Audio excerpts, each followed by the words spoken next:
अस्सलाम वालेकुम। मेरा नाम डॉक्टर मोहम्मद तारिक है और मैं कंसल्टेंट चाइल्ड स्पेशलिस्ट हूँ Pakistan institute of medical sciences PIMS Islamabad में। और शाम में क्लिनिक करता हूँ प्रीमियम इंटरनेशनल हॉस्पिटल और care plus hospital G8 Markaz में। आज एक और हम कॉमन टॉपिक डिस्कस करते हैं जिसको डैपर्ड रेश कहते हैं, आम ज़ुबान में बच्चों की रेशेस, पखाने की जगह की रेशेस, और किस तरह हम इसको थोड़ा बहुत डिफ्रेंशिएट कर सकते हैं। या एंट्राइगो तो नहीं है, एंट्राइगो तो नहीं है, या साथ में इसकी एलर्जिक रेशेस तो नहीं है, या कैसे हैं, या इन रेशेस पे हम कैसे काबू पा सकते हैं। तो बच्चों में डायपर रेशेस बड़े कॉमन होते हैं और उसकी मुख्तलिफ वजूहात देखी गई है। क्योंकि डायपर जो होता है, जब उसमें ज़्यादा टाइम के लिए यूरिन रह जाए, छोटा पेशाब बच्चा करता रहे या स्टूल करता रहे, तो ये वेट रहता है, गीला रहता है। और ईस्ट जो फंगाई और बैक्टीरिया है, ये उसके लिए सबसे आइडियल इन्वायरमेंट होता है कि वो इसमें ग्रोथ करें। ठीक है। दूसरा ये कि बाज़ औक़ात जब बच्चों के मोशन होते हैं तो बार बार डायरिया करते हो तो उससे पीच पड़ जाता है और अमोनिया बैक्टीरिया उसको कन्वर्ट करता है और वो ग्रोथ कर लेता है और उसी तरह बैक्टीरिया उसमें ग्रोथ कर लेते हैं। बाज़ औक़ात बच्चे के किसी एलर्जन से उसको एलर्जी होती है, जिस तरह पॉइजन आईवी को देखा गया है, निकल को देखा गया है, या कोई भी कंटेक्ट, तो उसको एलर्जिक डायपर रेशेस होते हैं।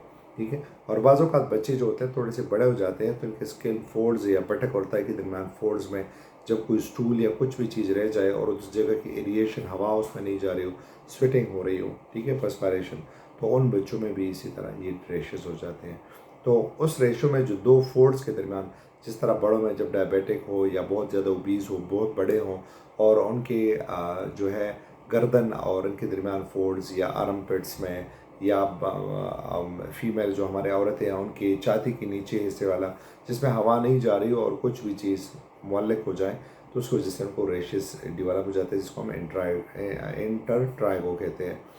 इसी तरह हमारे बच्चों में अक्सर फीडिंग करते हैं और इसी तरह स्पिटिंग होती है, गैस्ट्रोएसोफेजियल रिफ्लक्स होता है और वो मिल्क इधर गिरता है और वो गर्दन की जगह पे रैशेस करा लेता है।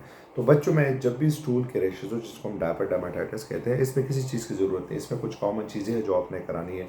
ठीक है, जिसको हम डायपर रैशेस कहते हैं या डायपर डर्मेटाइटिस कहते हैं।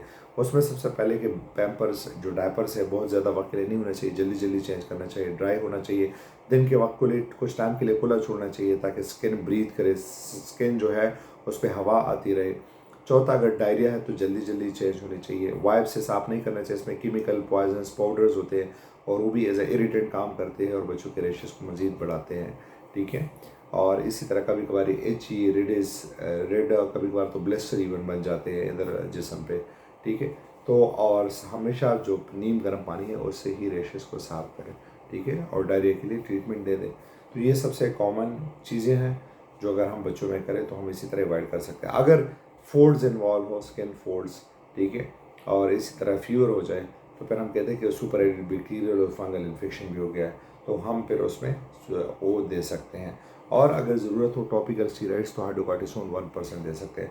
हमारे यहाँ बड़े कॉमन रिवाज है कि डायपर रैशेस के लिए कोई बेटनोवेट लिखता है, कोई क्लूबिडर्म लिखता है, डर्मोवेट लिखता है, और उसमें पोटेंट स्टीरॉइड्स होते हैं और वो बच्चों को आइट्रोजेनिक कोशिकाएं, बच्चों के बड़े बड़े चेहरे, कोशिकाएं मुँह चब जाते हैं, फेस, चेहरा, और इसी तरह उनको फ़ायदा के बजाय नुकसान दे देते हैं।